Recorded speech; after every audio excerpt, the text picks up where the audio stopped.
আমাদের ফোনে অনেক রকমের অ্যাপ্লিকেশন থাকে, কিন্তু সমস্ত অ্যাপ্লিকেশনের ব্যবহার কিন্তু আমরা সঠিকভাবে করি না সবসময়, বা অনেক আপডেটেড ভার্সন থাকে আমরা যেগুলো ইউজ করি না।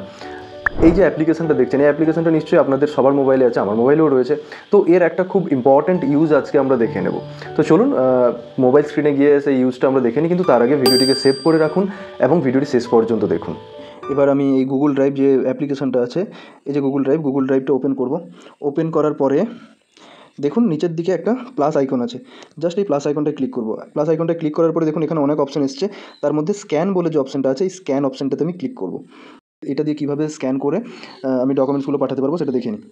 এখানে দুটোভাবে পাঠানো যায়, আপনি ডিরেক্টলি ক্যামেরা দিয়ে স্ক্যান করতে পারেন, বা গ্যালারিতে গিয়ে সেখান থেকে ফটো নিয়ে আপনি ওখানে স্ক্যান করতে পারেন। তো আমি এখান থেকে গ্যালারিতে যাব, গ্যালারি থেকে নিয়ে দেখাবো। গ্যালারিতে ক্লিক করলাম, দেখুন আমি একটা ফটো সিলেক্ট করেছি জাস্ট দেখানোর জন্য।